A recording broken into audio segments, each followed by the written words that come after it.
आमेन। बैठ जाओ अपने स्थानों में फटाफट और एकदम से रेडी रहो परमेश्वर का वचन सुनने के लिए, ताकि जो कीमती टाइम है हमारे पास, इसको जरा सा भी हम जाया ना करें, इसका पूरा पूरा फल लें हम और बड़ी बरकत पाएं। और मेरा विश्वास है कि जितने लोग खरियाई से चलने का मन बना चुके हैं वो शर्मिंदे नहीं होंगे, वो आगे बढ़ेंगे, वो आशीष पाएंगे। एक चीज अपने माइंड में सेट कर लो आप सब लोग कि हम खुदा के वचन को क्यों सुनते हैं। एक बात याद रख लो आप सारे लोग, हम वचन को क्यों सुनते हैं? ताकि उस पर चलें। किसी ने मुझे क्वेश्चन किया, किसी ने मुझे कहा ये वचन पर चलना क्या होता है, कैसे चलते हैं, क्या होता है वचन पर चलना? तो उसको मैंने बताया कि देख, जो हम सुन रहे हैं, अगर परमेश्वर हमें ये कह रहा है कि शरीर की बात कर रहा हमसे, शरीर और आत्मा की, वो बता रहा है शरीर में जीवन बनाना क्या क्या है, शरीर में कौन कौन सी बातों को छोड़ना है, तो वो छोड़ोगे तो आप वचन पर चल रहे हो। अगर परमेश्वर ने आपको 20 की बात की है, तो अगर वो 20 को बोते हैं तो आप वचन पर चल रहे हो। वचन पर चलना इसे कहते हैं। और बाइबल कहती है जो वचन पर चलेगा वो कभी शर्मिंदा नहीं होगा, वो ऊंचा किया जाएगा। हालेलुया। कितने लोग आज इस फेज से आए हैं कि मैं खुद और अपनी फैमिली को, घराने को ब्लेस करने में सक्षम बनूंगा इस वचन में, अपने लोगों को, अपने परिवार को आगे बढ़ाने में मदद करूंगा इस वचन के द्वारा, और परमेश्वर की इच्छा में और आगे बढ़ते जाऊंगा। कितने लोग इस तैयारी से आए हैं, और जितने लोग तैयारी से आए हैं वो सब के सब लोग आज आशीष पाकर जाएंगे। हालेलुया। क्योंकि अपने माइंड को सेट कर लो, क्योंकि परमेश्वर का वचन कभी बदलता नहीं। आकाश टल जाएगा, पृथ्वी टल जाएगी, लेकिन परमेश्वर के वचन की बिंदु मात्रा भी नहीं टलेगी। हालेलुया। आप ध्यान देना, आप उस पर स्ट्रांग रहो भाई, स्ट्रांग रहो। अब पहले से हथियार छोड़ दिए तूने। कारण यह है कि मैं आज सुन रहा था गवाहियों में भी कुछ आप रिस्पांस नहीं दे रहे थे, ना तो वो रिस्पांस ले रहे थे ना आप दे रहे थे। मैं कितने समय से मीटिंग करना चाहता हूं आप लोगों से, क्योंकि जो ये हम मीटिंग करते हैं सामर्थ्य और पावर से भरी, उसमें क्यों सारे लोग यीशु को मानने वाले चाहिए? क्योंकि उनकी जो अंदर भावना होती है वो जुड़ी होती है। ये सब लोग जो होते हैं, सेवा करते हैं, एक भाव से करते हैं। अगर मैं बोलता हूं तो एक भाव से, अगर ये डेकोरेशन की गई है तो एक भाव से की है, अगर हम म्यूजिक बजाते हैं एक भाव से, अगर कैमरा चलाता है एक भाव से कि मैं खुदा के लिए कर रहा हूं, परमेश्वर के लिए कर रहा हूं। बाइबल में हम पढ़ते हैं कुछ और है, लेकिन सब कुछ परमेश्वर इस मिनिस्ट्री में अपनी इच्छा के अनुसार पूरा करेगा जब हम प्रार्थना में रहेंगे। हालेलुया। कितने लोगों को बात समझ आ रही है आज? सबसे पहले अपने माइंड को सेट कर लो आप लोग कि परमेश्वर का वचन कभी नहीं बदलेगा। जो कुछ परमेश्वर ने लिखा, कहा, वो जीवन है, वो जीवन का वचन है। तुम्हें उसे पकड़ना होगा, तुम्हें उसे अपनी जिंदगी में लेना होगा। फिर तुम शर्मिंदे नहीं होंगे, तुम्हारे घरों में प्रॉब्लम्स नहीं होंगी, तुम आगे जाओगे, तुम्हें बड़ा यूज करेगा खुदा, तुम्हें बड़ी बरकत देगा खुदा, क्योंकि उसके पास है, बहुत बरकत है जो तुम्हें चाहिए, जितनी तुम्हारी सोच नहीं है। उसने एक वचन दिया हमारे लिए, उसने कहा तुम्हारी विनती और समझ से भी कहीं अधिक मैं काम कर सकता हूं। उतनी हमारी सोच, समझ या मांगना नहीं है जितना वो हमसे कर सकता है। लेकिन कैसे, ये कैसे होगा, ये समझ हमारे अंदर आनी क्या है, बड़ी जरूरी है। लेकिन यहां पर आज मैं 2, 3, 4 वचन कंटिन्यू आपको पढ़ाऊंगा। सबसे पहले अगर रोमियो का एक वचन आप पढ़ते हो, मैं रोमियो से आपको एक वचन पढ़ाता हूं ताकि आप लोगों को बताऊं कि ये वचन क्या है। हालेलुया। इस वचन में रोमियो के 8 में एक का ऐसे वचन है, अतः अब जो मसीह यीशु में है उन पर दंड की आज्ञा नहीं। बाइबल में लिखा जो मसीह यीशु में है उन पर दंड की आज्ञा नहीं, वो सजा नहीं पाएंगे, वो नाश नहीं होंगे, उनका जीवन नष्ट नहीं होगा। लेकिन अकॉर्डिंग टू बाइबल अगर हम ये वचन को समझें तो ये वचन तब पूरा होता है हमारी जिंदगी में जब हम अगली लाइन को समझते हैं। अगली लाइन में ये लिखा, क्योंकि वह शरीर के अनुसार नहीं आत्मा के अनुसार चलते हैं, उन पर दंड की आज्ञा नहीं। परमेश्वर इस पृथ्वी पर भी उन्हें दंड नहीं देगा। पृथ्वी पर भी आप दंडित नहीं होंगे जो उसकी इच्छा में चलेंगे, उसके वचन पर चलेंगी। ये वचन आपको क्यों रखना है मन में? क्योंकि आपको ये समझ आए कि परमेश्वर की ओर से दंड की कोई आज्ञा नहीं और ना हमें कोई और दंड दे सकता है। ये दोनों तरफ है। इस दुनिया में ना कोई आपको कोई और दंड दे सकता है और ना परमेश्वर आपको दंड दे सकता है, क्योंकि मसीह यीशु में फेथ करना एक पावरफुल विषय है जो आप लोगों को पकड़ना है। मसीह यीशु में विश्वास करने का मतलब इतना बड़ा, इतना कीमती, इतना प्रीशियस है जो आपको अपने माइंड में सेट करना होगा कि अब मैं संसार में नहीं हूं, मसीह यीशु में हूं, जहां जीवन है, दंड की आज्ञा नहीं है, ना मेरे ऊपर, ना मेरे घराने के ऊपर, ना परिवार के ऊपर। लेकिन यह वचन तब तुम्हारी जिंदगी में पूरा होता जाएगा जब आप फोकस करोगे परमेश्वर मुझसे क्या चाहता है, उन बातों को करने में जब आप ध्यान दोगे तो किसी भी प्रकार का दंड ना परमेश्वर ना संसार से आपको आ सकता है, ना शैतान तुम्हें कोई दंडित कर सकता है, ना हालात में दबा सकता है। इसका एक और बड़ा पावरफुल वचन है जो 8 का 31 है। यहां पर फिर से लिखा, अतः हम इन बातों के विषय में क्या कहें? यदि परमेश्वर हमारी ओर है तो हमारा विरोधी कौन हो सकता है? आमीन। ऊंचा बरकत बड़ी। बाइबल ये कहती है कि हमारा विरोधी कौन हो सकता है? हमारा विरोधी कौन हो सकता है जब परमेश्वर हमारी ओर है? आपको यह समझना चाहिए कि परमेश्वर 100% आपकी ओर है। जब आप यीशु मसीह में हो, वो आपकी ओर से मुंह कभी नहीं फेरेगा। जानते क्यों? ये एक बड़ा कनेक्शन है यीशु मसीह में जो तुम्हें समझना होगा। अफिसियों 1 का 4 वचन ये क्लैरिटी देता है। वहां पर लिखा है, ऐसे एक वचन मैं तुम्हें समझाता हूं पढ़कर तुम्हारे विश्वास के लिए। ये रूल्स, ये लॉ बहुत पावरफुल है खुदाबंद के। अफिसियों 1 का 4 में लिखा, जैसा उसने हमें जगत की उत्पत्ति से पहले यीशु मसीह में चुन लिया कि हम उसके निकट प्रेम में पवित्र और निर्दोष हो। आप जानते हो परमेश्वर यीशु मसीह के कारण, जब तुमने यीशु पर विश्वास किया है, तुम्हें हमेशा पवित्र और निर्दोष देखता है। हालेलुया। तो वो मसीह यीशु के कारण तुम्हारी ओर है। तूने जो इस दुनिया में यीशु मसीह को अपना प्रभु माना, ये बहुत पावरफुल विषय है। बहुत दुनिया नहीं मानेगी और नाश होगी। ये क्लैरिटी है, ये फेथ, ये सुसमाचार दुनिया में दो।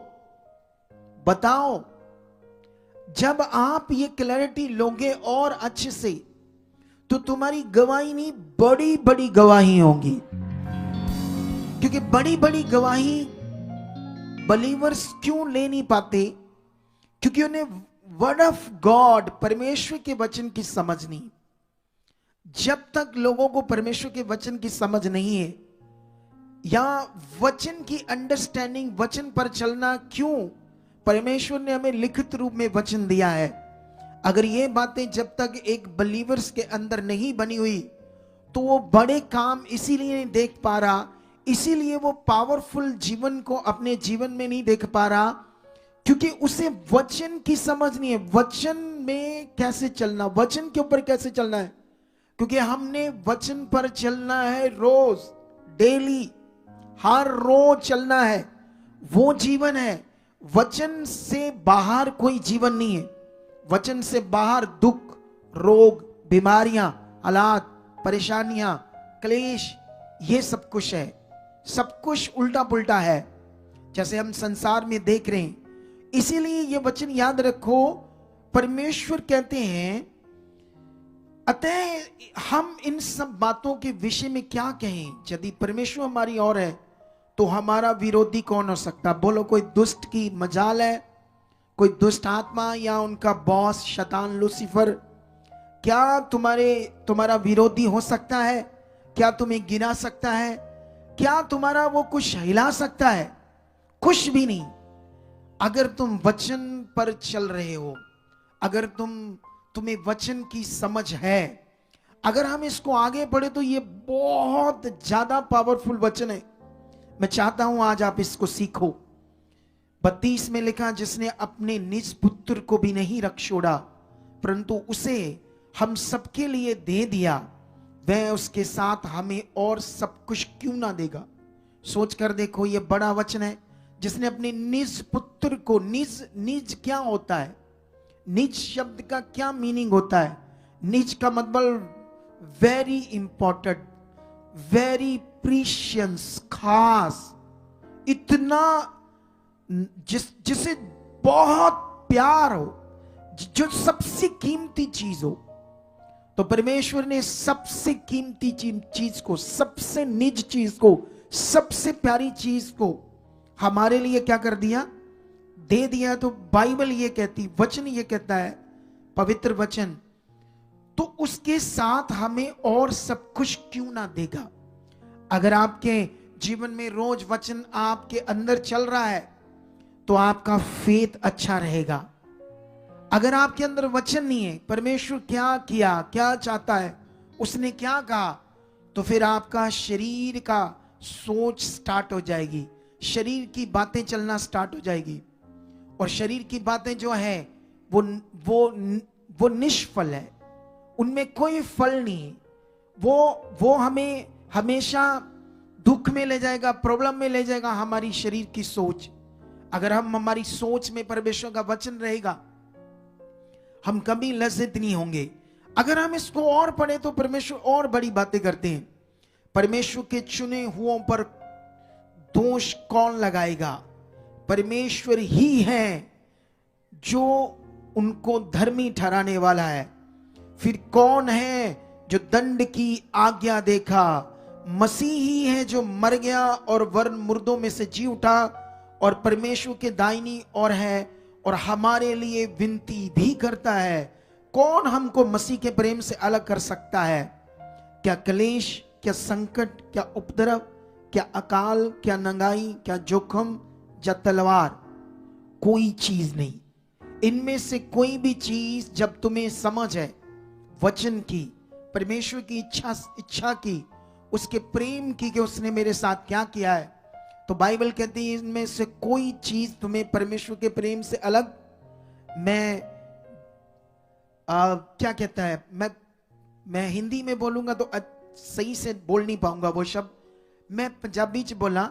मैं पिखी विंड खालड़ा बॉर्डर के पास गया, एक गांव में। कोई कारण था मेरे जाने का, तो मैंने बताया अगर मैं जाऊंगा तो क्यों ना वहां की जो कलीसिया है उनसे मिलूं। लेकिन मैंने देखा कुछ लोग वहां नहीं आए जो बिलीवर थे। मुझे थोड़ा सा दुख हुआ, क्योंकि मैं जानता हूं, जब एक बार की बात है, मेरा जो अगुआ है वो दिल्ली से था, उसका जो अगुआ था मेरे दिल्ली का वो फॉरेन से था। उन्होंने हमारे पास आना था।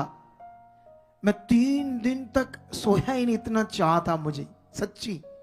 3 दिन तक मेरे अंदर ऐसे चाह था। और जिस दिन मैं कहता हूं 10 लाख भी क्यों ना मिलना हो उस दिन मुझे, मैं कहता साइड पर करो पैसा, पहले मेरे पिता का काम। यही मन देखकर खुदा मुझे यहां लेकर आया। हालेलुया। कितनों को बात समझ आ रही है आज? अरे कोई चीज हमको परमेश्वर के प्रेम से अलग नहीं कर पाएगी जब आपको उसका प्रेम समझ आ जाएगा, जब परमेश्वर समझ आ जाएगा, उसका वचन समझ आ जाएगा। बाइबल आगे क्या कह रही है? परमेश्वर का वचन ये कहता है कि वो हमारे लिए मरा और मुर्दों में से जी उठा और परमेश्वर के दाहिनी ओर बैठा। ये सब वचन फिगरेटिवली महान वचन है आपके लिए। ये वचनों को लिखना ऐसा बड़ा जरूरी था आपके लिए परमेश्वर की ओर से, ताकि आप अंडरस्टैंड कर सको। बाइबल में लिखा, फिर वह हमारे लिए विनती भी करता है, प्रार्थना भी करता है, यीशु पिता माफ करो, मेरी कुर्बानी को याद करो, इन्हें बढ़ाओ, है ना? हालेलुया।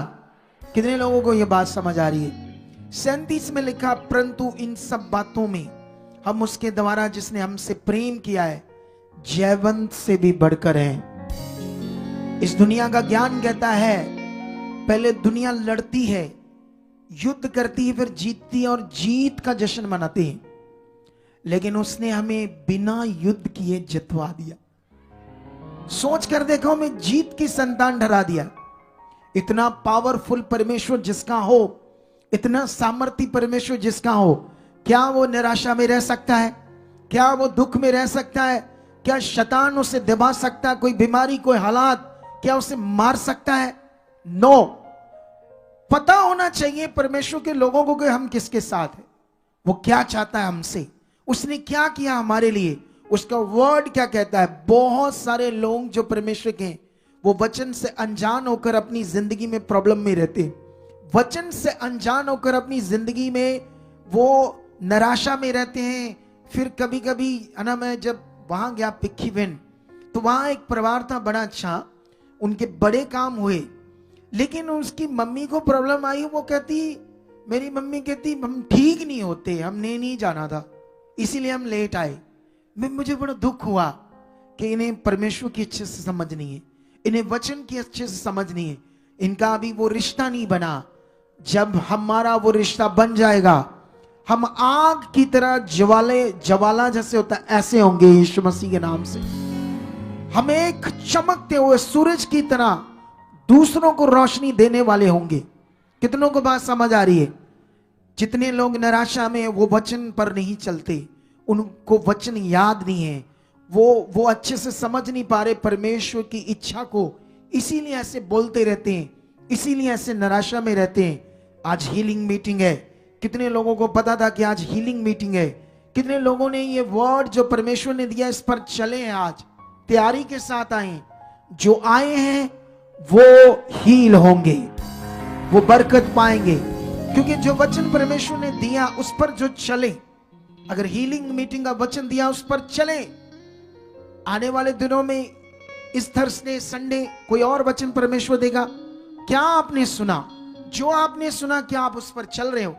ये महत्व है परमेश्वर के सामने, इस महत्व को बनाकर रखना होगा आपको।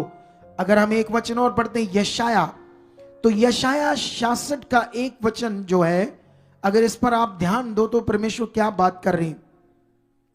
परमेश्वर तो यहां एक बड़ी बात कर रहे हैं। वो कहते हैं, आकाश मेरा सिंहासन, पृथ्वी मेरे चरणों की चौकी है, तुम मेरे लिए कैसा भवन बनाओगे, मेरे विश्राम का कौन सा स्थान होगा। यहोवा की ये वाणी है कि ये सब वस्तुएं मेरे ही हाथ की बनाई हुई है, इसलिए ये सब मेरी ही है, परंतु मैं उसी की ओर दृष्टि करूंगा जो दीन और खेदित मन का है और जो मेरा वचन सुनकर थरथराता है। अगर तुमने जो वचन सुना तो तुम्हारे अंदर परमेश्वर का भय बना हुआ है, तुम कभी शैतान की जुक्ति में नहीं फंसोगे। जिनके अंदर परमेश्वर के वचन का, परमेश्वर का भय खत्म हो जाता है, डर खत्म हो जाता है। जैसे एक माता पिता का बच्चा माता पिता से नहीं डरता, वो कुछ भी गलत करता है, वो व्यभिचार करता है, गलत लोगों से रिश्ता रखता है, वो नशे करता है, नहीं डरता, क्योंकि डर खत्म हो गया उसके अंदर माता पिता का।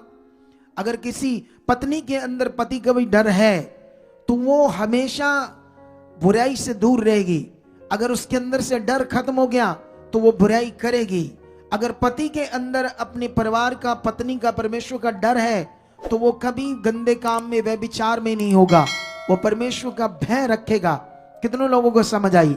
इसीलिए ये वचन कहता है कि जब तुम दीन का मतलब होता है, जो दीन मतलब अपने आप को डाउन रखकर सब वो जो परमेश्वर कहता है उनको करने में ध्यान देने वाला, उसको कहते हैं दीन मन। परमेश्वर ने कहा जो दीन मन वाला होगा, खेदित मन वाला होगा, उस पर मैं दृष्टि करूंगा, मैं ध्यान करूंगा। सोच कर देखो, अगर आप ये वचन पकड़ो कि अच्छा परमेश्वर दीन मन वाला कहता है, खेदित मन वाला कहता है, उस पर मैं दृष्टि रखूंगा, तो आई एम रेडी, मैं वो दीन बनूंगा, मैं दीन बनकर इस वचन पर चलूंगा। जब आप चलोगे तो उसकी दृष्टि, क्या कहानी है ये वचन कि यहां आप कर होगी। हालेलुया। अगर आपके ऊपर दृष्टि होगी, सारी दुनिया उसके सामने, ये अलग बात है, दृष्टि उस पर मैं करूंगा, ये खास बात है। कितनों को बात समझ आ रही है?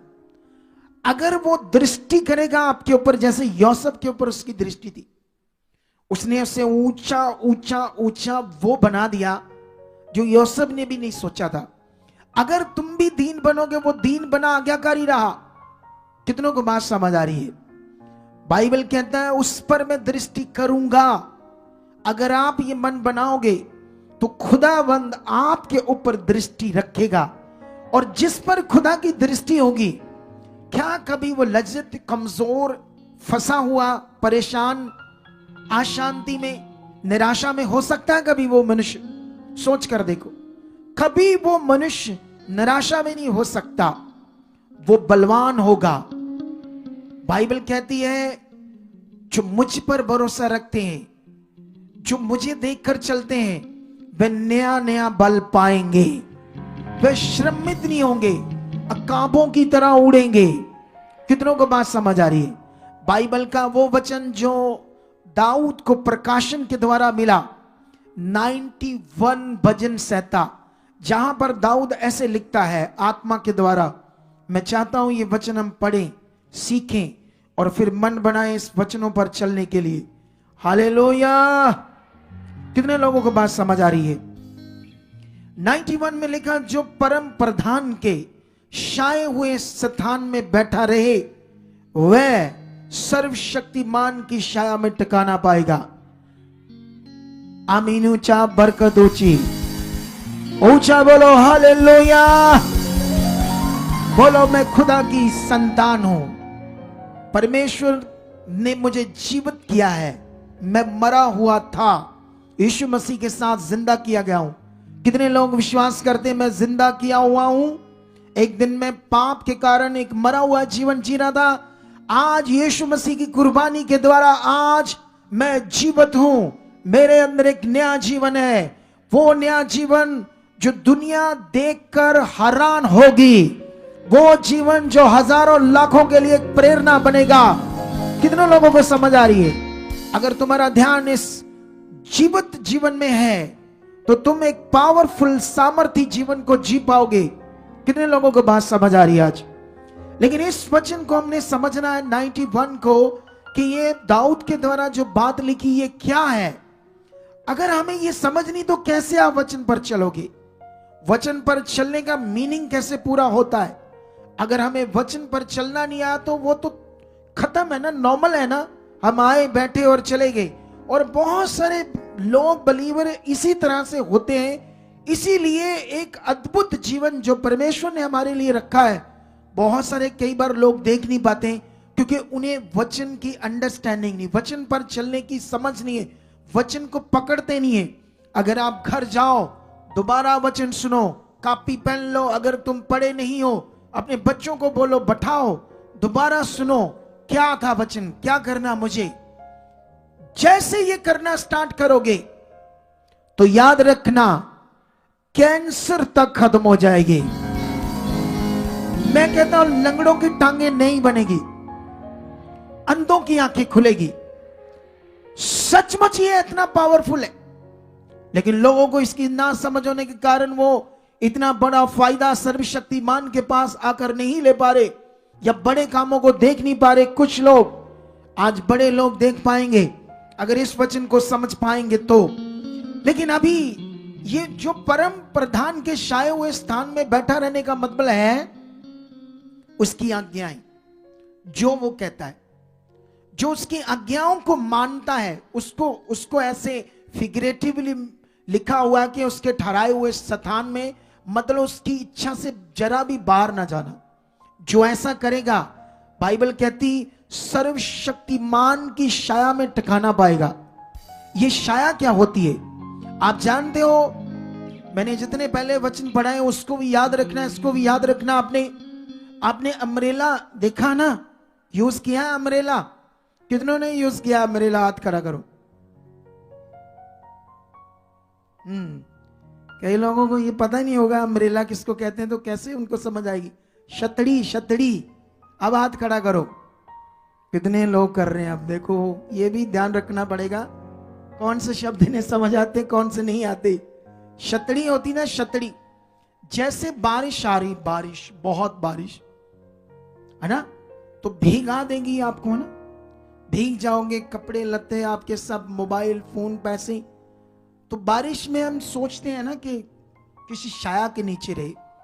तो जैसे वो छतरी, छाता, हिंदी में छाता बोलते हैं ना, उसको ऐसे रखोगे अपने ऊपर, तो वो है छाया। वो आपको कवर कर रही, छाया कर रही, उससे बचा रही उस बारिश से।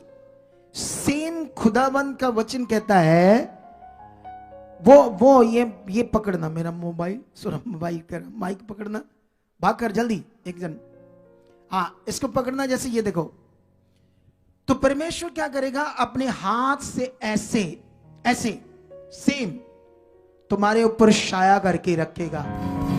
ऐसे सोच कर देखो, वो इतना पावरफुल परमेश्वर है, वो ऐसे तुम्हारे ऊपर छाया करेगा। लेकिन हम क्या करते हैं?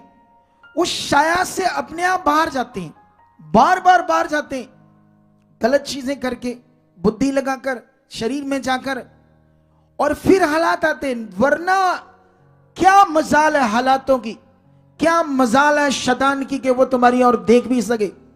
वो कहता, जिसकी ओर परमेश्वर है उसका विरोधी कौन हो सकता है?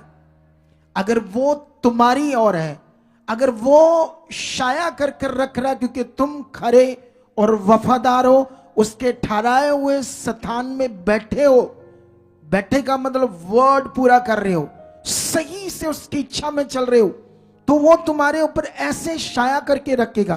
कितने लोगों को समझ आ रही? कल परसों नरसों में एक वचन पढ़ रहा था, नीति वचन का। मैं तुम्हारे लिए ये वचन पढ़ना चाहता हूं, 8 का 14 और 15, नहीं और भी होगा ये वचन, लेकिन इसको आपने समझना होगा, ठीक है? ये वचन जल्दी जल्दी हम पढ़ देंगे ताकि तुम्हें ये समझ आए परमेश्वर यहां क्या बात करते हैं। 8 की 14 में लिखा, उत्तम जुक्ति और खरी बुद्धि मेरी ही है। अगर तुम इसको ऐसा क्यों मैंने पढ़ा और एकदम से पढ़ने से तुम्हें क्यों समझ नहीं आया? ये कौन बात कर रहा है ऐसे कि उत्तम जुक्ति और खरी बुद्धि मेरी ही है? मैं तो समझ हूं और पराक्रम भी मेरा है। सुनो ध्यान से, ये बात कर रही बुद्धि हमसे, फिगरेटिवली बुद्धि हमसे ऐसे बात कर रही है। आगे जाकर तुम्हें कई बातों को समझना, क्योंकि अगर ये बात तुम्हारे अंदर समझ आ गई, तुमने इस पर ध्यान दिया, तो तुम एक अलौकिक समझते हो? इसे अलौकिक को क्या इंग्लिश में बोलते हैं? डिवाइन। तुम एक डिवाइन की तरह इस दुनिया में रहोगे। क्या तुम एक डिवाइन की तरह जिंदगी जीना चाहते हो? और ऐसा पॉसिबल है यीशु मसीह में, निश्चय। मैं किसी को वर्ड दे रहा था, वो किसी डेरे से जुड़े हुए थे, इसी तरह से मैं पैंट शर्ट कोट डाला था। उनको मैंने बोला मेरे कपड़ों की ओर मत देखो, क्योंकि परमेश्वर कपड़ों से नहीं काम करता, मेरे चोले से काम नहीं करता, मेरे बाहरी रूप से काम नहीं करता। वो अपने वचन पर चलने वालों के साथ काम करता है। जो उसका वचन पूरा करता है उनके साथ वो खड़ा है। कितनों को बात समझ आ रही? ये वो संसार का ज्ञान नहीं है कि आप कपड़ों को देखो, अच्छा मैं कैसा लग रहा हूं आपको, ये मीनिंग नहीं है। लेकिन यहां पर हमने आगे बढ़ना है। मेरे ही द्वारा राजा राज्य करते हैं और अधिकारी धर्म से, धार्मिकता से विचार करते हैं। मेरे ही द्वारा राजा, हाकिम और रईस और पृथ्वी के सब न्यायी शासन करते हैं। ये बुद्धि इतना बड़ी बात कर रही है जिसे तुम्हें समझना होगा वो ऐसे बात क्यों कर रही है बुद्धि। ये वचन का लिखना ऐसे क्यों था, ताकि हमें समझ आए बुद्धि हमसे क्या बात कर रही है। बात तो परमेश्वर हमें समझा रहा है लेकिन फिगरेटिवली। लेकिन यहां पर वो कहता है राजा, मेरे ही द्वारा राजा राज करते हैं, अधिकारी धार्मिकता से विचार करते हैं, मेरे ही द्वारा राजा, हाकिम और रईस और पृथ्वी के सब न्यायी शासन करते हैं। जो मुझसे प्रेम रखते हैं उनसे मैं भी प्रेम रखती हूं, और जो मुझको जतन से तड़के उठकर खोजते हैं वे मुझे पाते हैं। धन और अरे शब्द ही नहीं बोला गया मुझसे। हालेलुया। कितने लोगों को बात समझ आ रही है आज?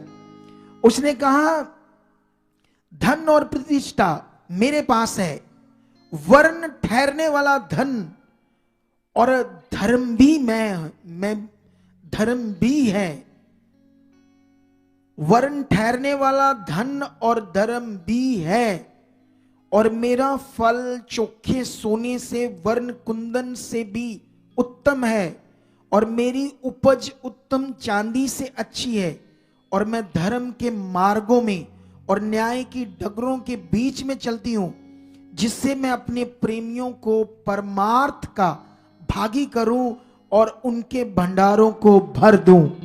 हालेलुया। अब ये क्या है? यहां आपके लिए क्या समझ है? यहां आपको क्या करना है?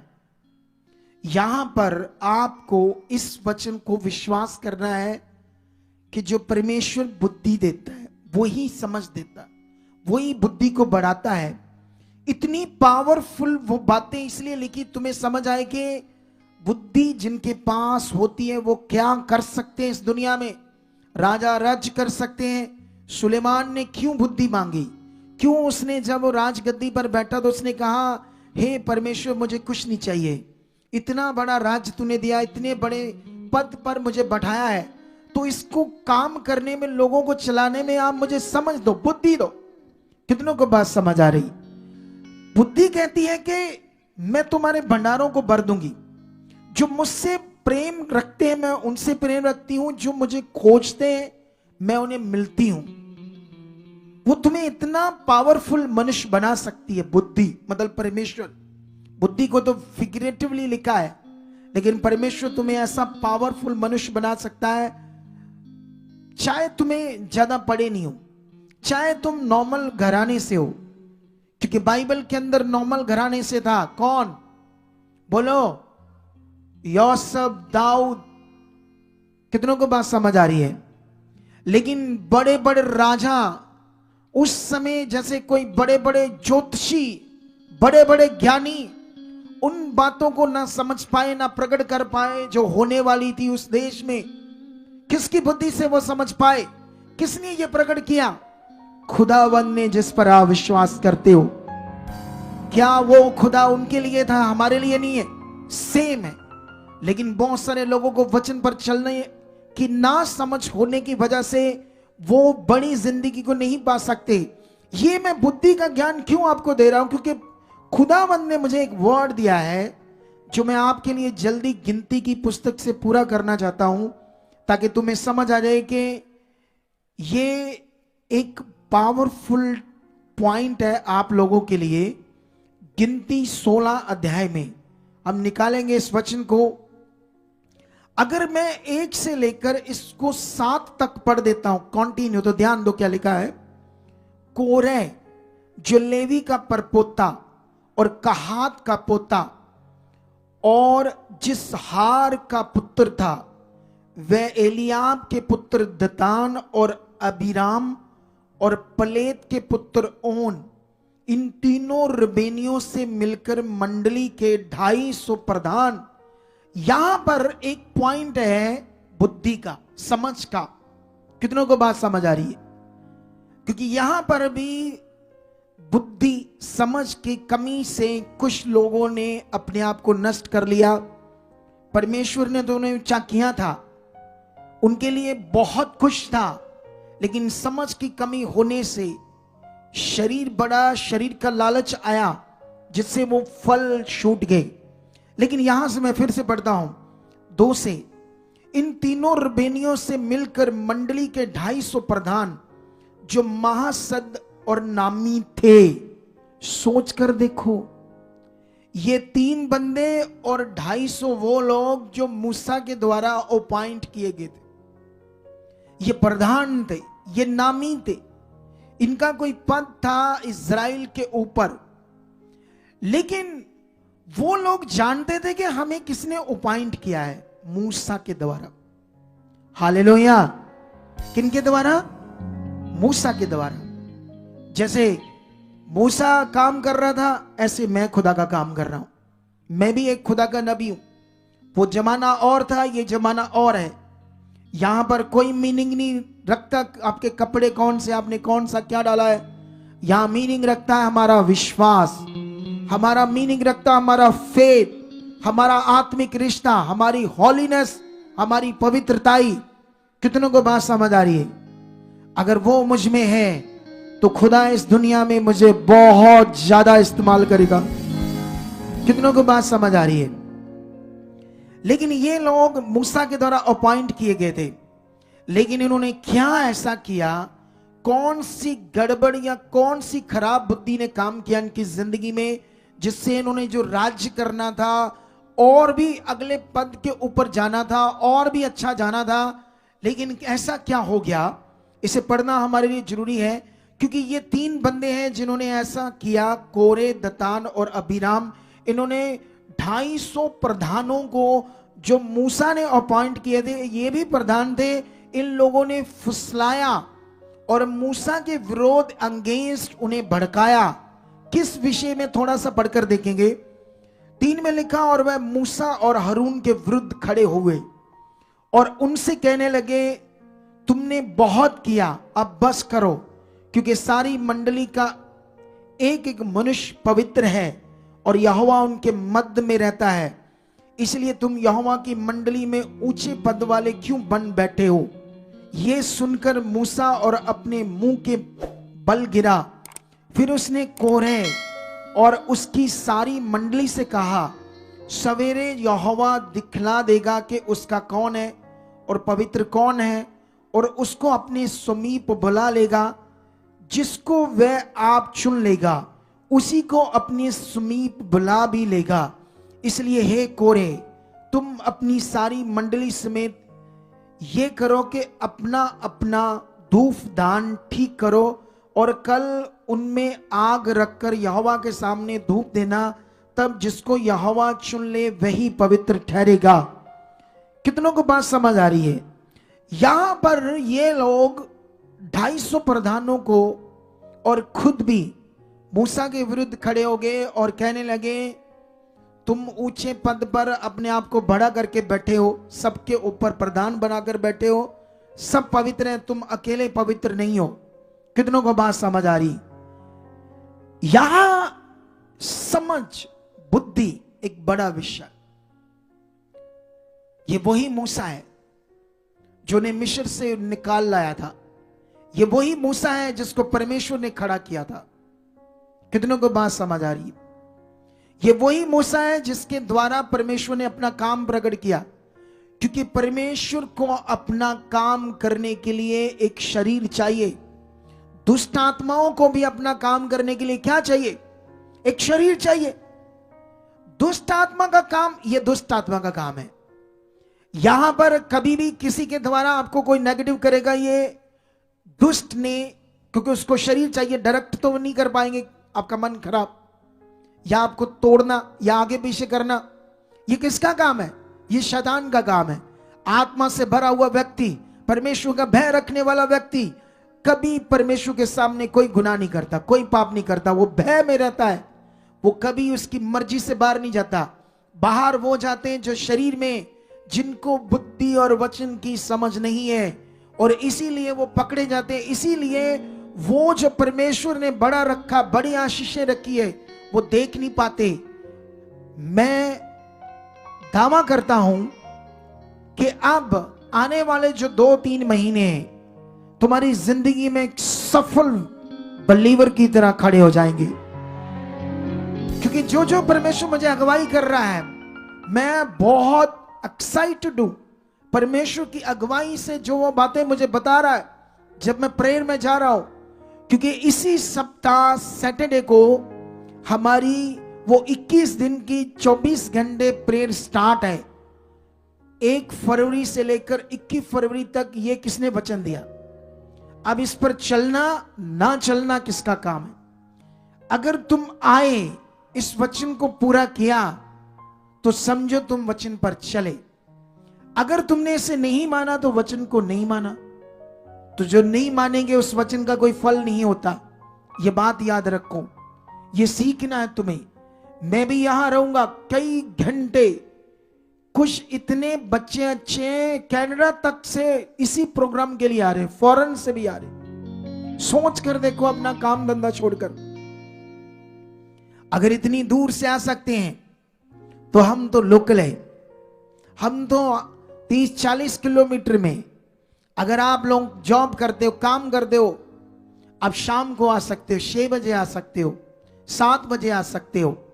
रात को हर रोज प्रेयर पिलर में मैं रहूंगा। आमीन ऊंचा, बरकत ऊंची। कितनों को बात समझ आ रही है? परमेश्वर का भय मानने वाला, जिसके द्वारा, जिसको परमेश्वर ने अपॉइंट किया होता, जैसे मुझे अगर आपके ऊपर किया है, तो जो मेरे विरोध में जाएगा, समझ लेना वो दुष्ट उसके मुंह से उसे कंट्रोल करके बातें कर रहा है। अब उसको दुष्ट यूज करना चाहता है रूहों को खराब करने के लिए। इसीलिए तुम्हें स्टिक रहना है, आगे बढ़ना है। तुम्हें परमेश्वर को देखकर चलना है, किसी इंसान को नहीं। यहां कोई इंसान नहीं है बैठा जो तुम्हें बरकत देगा। बरकत तुम्हें कौन देगा? सिर्फ परमेश्वर। सबसे प्रेम रखो, सबको साइड करो, अपने भाई बंधु मानो, लेकिन तुम्हें बरकत आशीष देनी किसने है? खुदा ने, परमेश्वर ने। तुम्हें खुदा की ओर देखकर चलना है। और जो खुदा का दास अपॉइंट किया तुम्हारे ऊपर, वो क्या परमेश्वर उसके मुख को यूज कर रहा है, ये तुम्हें रोज पकड़कर आगे बढ़ना है। कितनों को बात समझ आ रही है? अब अगर हम और पढ़ें, तो ये लोग क्या, जब उसने कुछ लोगों को बुलाया, मूसा ने सोचा अगर ये एक बंदा खराब कर रहा है, वो 2 और प्रधान है बड़े, इनको बुलाते हैं। वो 12 में ऐसे लिखा है। फिर मूसा ने एलियाब के पुत्र दतान और अबीराम को बुलवावा भेजा, और वो भी उनके पीछे लग चुके थे, और उन्होंने कहा हम तेरे पास नहीं आएंगे। क्या ये एक छोटी बात है कि तू हमको ऐसे देश में जिसमें दूध और मधु की धाराएं बहती है, इसलिए निकाल लाया कि हमें जंगल में मार डाले? अब मिस्र को वो दूध और शहद की नदियां बोल रहे हैं, जहां वो दुखी थे। कहते हैं वहां से तू निकाल ले आया और जंगल में ले आया ताकि हमें जंगल में मार डाले। फिर क्या तू हमारे ऊपर प्रधान भी बनकर अधिकार जताता है? सोच लो, ये बुद्धि, अगर बुद्धि अच्छी है, तुम दीन हो, तो वो दृष्टि तुम्हारे ऊपर होगी। हालेलुया। बाइबल में लिखा, जो दीन मन का, ये दीन मन के नहीं है, खेदित मन के नहीं है, इन पर अब यहोवा की दृष्टि नहीं है, अनुग्रह की दृष्टि। अब शैतान इनको यूज कर रहा है। कितनों को बात समझ आ रही है? अब यहां पर लिखा, और ना हमें लिखा तू हम पर प्रधान बनकर अधिकार जताता है। फिर तूने हमें ऐसे देश में यहां दूध और मधु की धाराएं बहती है नहीं पहुंचाया, और ना हमें खेतों और दाख की बारियों के अधिकारी किया। क्या तू इन लोगों को आंखों में धूल डालेगा?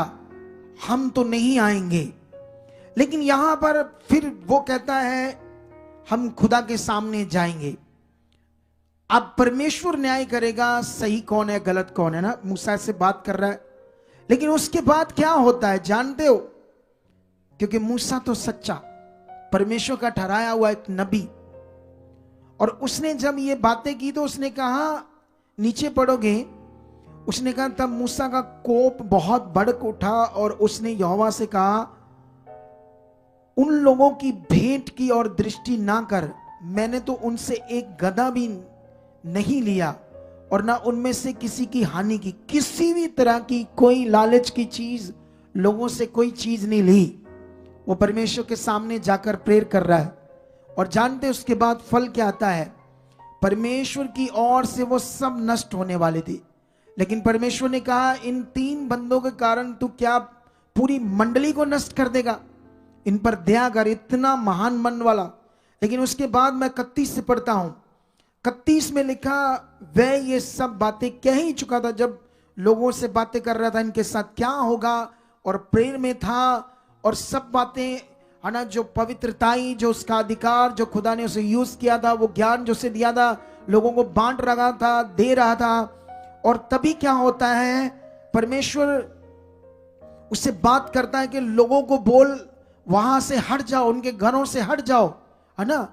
वह ये सब बातें कह ही चुका था कि भूमि उन लोगों के पांव के नीचे से फट गई और पृथ्वी ने अपना मुंह खोल दिया और उनका और उनके घर द्वार का सामान और कोहरे और सब मनुष्यों और उनकी सारी संपत्ति को भी निगल लिया, और वह और उनका सारा घर बार जीवित ही अधोलोक में जा पड़े और पृथ्वी ने उनको ढांप लिया और वह मंडली के बीच में से नष्ट हो गए। कितनों को यह समझ आ रहा है? और जितने इजरायली उनके चारों ओर थे वह उनका चलाना सुन ये कहते हुए भागे कि कहीं पृथ्वी हमको भी निगल ना ले। कितनों को बात समझ आ रही है आज? कोहरे, दैतान, अबीराम, वो बुद्धि, वो समझ पकड़ नहीं पाए, ऊंचे पद पर थे, यहोवा ने उन्हें पॉइंट किया था। कितनों को बात समझ आ रही है? यह वचन हमारे लोगों के लिए भी है, हमारे सेवा करने वाले लोगों के लिए भी है, ताकि हम दीन और खेदित मन बनकर आगे बढ़ते जाएं। कितनों को बात समझ आ रही है? हालेलुया! क्या आप तैयार हो आज का वचन पूरा करने के लिए? क्या उसकी जीव शक्ति को देखने के लिए, जिसने समुद्र को धो भाग कर दिया, जिसने लंगड़ों की टांगों को नया बना दिया, जिसने अंधों की आंखों को नया बना दिया। कितने लोग ये जानते कि अपने मन के अंदर क्यों इतना सामर्थ्य है कि जो अंधों की आंखें नए बना सकता है? ये मेरी किडनी का रोग क्या है, ये मेरा प्रोस्टेट का रोग क्या है, ये मेरा हार्ट का रोग क्या है, ये मेरा कैंसर का रोग क्या है? वो सामर्थ्य है, वो ताकतवर है। अगर आप वचनों को आगे रखकर प्रे करोगे तो तुम पावर सामर्थ को देखोगे यीशु मसीह के नाम से। तुम वचनों को आगे रखो। तेरे वचन में ये लिखा है, तेरे वचन में ये कहा है, तेरे वचन में ये लिखा है। जितना तुम वचन को आगे रखकर प्रेयर करोगे, तुम्हारा फेथ और वो वचन तुम्हारी जिंदगियों में काम करेगा और तुम किसी भी तरह नीचे नहीं रहोगे, आगे जाओगे। कितनों को बात समझ आ रही है? क्या तुम रेडी हो? 1 फरवरी से लेकर 21 फरवरी तक जो 24 घंटे प्रार्थना है, उसमें शिरकत करने के लिए, भाग लेने के लिए, उस वचन को पूरा करने के लिए और सामर्थ को देखने के लिए, अनुग्रह को देखने के लिए, क्योंकि परमेश्वर का यह वचन है। शरीर को मारना होगा, बाइबल का यह वचन है। बाइबल कहती है अगर हम शरीर से चलेंगे तो मरेंगे, अगर आत्मा से देह की क्रियाओं को मारेंगे तो जीवित रहेंगे। मेरा फेथ है आज का वचन तुम्हारी जिंदगियों में काम कर चुका है। हाथों को उठाओ, उठाओ और अगले 2 मिनट प्रेयर करो। कहो परमेश्वर सामर्थी खुदावंद, अब महान हो, अब महान हो खुदावंद। ये वचन सब मेरी जिंदगी में पूरे हो चुके हैं। आज तेरा आत्मा मुझे छू रहा है, आज तेरा आत्मा मुझे बुद्धि दे रहा है। मैं खरा और वफादार बन चुका हूं, क्योंकि यही ऑप्शन है, यही जीवन की बातें हैं। इसी पर तुम्हें ध्यान देना होगा, कलीसिया ऑनलाइन और यहां सब लोगों को। इसके अलावा कोई दूसरा रास्ता नहीं है, यही रास्ता है। अपने मन को परमेश्वर के सामने रखो, कहो परमेश्वर मुझे छू, परमेश्वर मुझे छू, मुझे ऐसा बना जैसे मैंने आज सुना है, तेरा वचन पूरा करने वाला, ये वचनों को मैं याद रखूं, तेरे वचन आज मैं समझ में रखूं, जो कुछ मैंने सुना परमेश्वर से पूरा करने वाला बनूं। अब मेरे साथ ऐसा कर चुके हो, मैं बड़े फलों को देख चुका हूं, मैं बड़ी तेरी सामर्थ को देख चुका हूं। आज तेरी सामर्थ मुझ में काम कर रही है, आज मैं बदल चुका हूं, आज इस वचन पर मैं चल चुका हूं। जो कुछ मैंने सीखा समझा है मेरी जिंदगी में पूरा हो चुका है। In the name of Jesus, in the name of Jesus, in the name of Jesus, मेरी जिंदगी में तेरी सामर्थ काम कर चुके हैं। ये वचन मेरी जिंदगी में काम कर चुके हैं। मैं खरा और पूरा बन चुका हूं, मैं वफादार बन चुका हूं, तेरी इच्छा में चलने वाला बन चुका हूं, सुसमाचार देने वाला, तेरे वचनों को पूरा करने वाला, खराई से चलने वाला बन चुका हूं, हर वचन को पूरा करने वाला बन चुका हूं। In the name of Jesus, hallelujah, ऊंचा हालेलुया, ऊंचा हालेलुया। बोलो मैं खरा हूं, वफादार हूं। जितना अंगीकार करोगे उतना सामर्थ आत्मा तुम्हारी जिंदगी में काम करेगा। अगर तुम बोलोगे मैं पवित्र हूं, यीशु के लहू से धोया गया हूं, पाप मुझ में नहीं काम करेगा, मैं पवित्रताई में चलने वाला हूं, मैं पवित्र हूं, मैं खुदा का बेटी बेटा हूं। अगर ये अंगीकार होगा तो तुम्हारे साथ वही होगा। मेरा विश्वास आज का वचन तुम्हें छू चुका है, तुम्हारी जिंदगी में काम कर चुका है, पवित्र आत्मा तुम्हें छू चुका है। हालेलुया। आइए हम जल्दी जल्दी अपने सीड्स को निकालेंगे, अपने बीजों को निकालेंगे और इस वचन को भी पूरा करेंगे परमेश्वर के लिए। और अगर तुम ज्यादा अपना काटना चाहते हो बीजों को, फलों को, तो बाइबल कहती है जितना बोओगे उतना काटोगे। तुम्हें वचन की समझ चाहिए। ऑनलाइन जितने लोग ब्रांचेस में हैं, जितने लोग ऑनलाइन देख रहे हैं, इस बात को सीख लो कि खुदा ने मुझे क्यों अपॉइंट किया है। अगर आप अपने घरों में बैठकर, जब आप कोई मीटिंग नहीं तब भी मीटिंग लगाओ, अगर कोई हालात में हो तो जहां मैं प्रेयर करता हूं वो पार्ट निकाल कर बैठ जाओ, हालात चला जाएगा। अरे तुम्हारे पास ऑप्शन है। अगर तुम्हें खुद कुछ अच्छे से करना नहीं आता अभी, तो जब भी कोई हालात है, मुश्किल है, जहां मैं प्रेयर कर रहा हूं, मास प्रेयर, हर मीटिंग, हर संगति में वो पार्ट निकालो और बैठ जाओ, रिसीव करना शुरू कर दो और पावर को देखोगे। अगर ऐसा करना स्टार्ट किया तो होगा।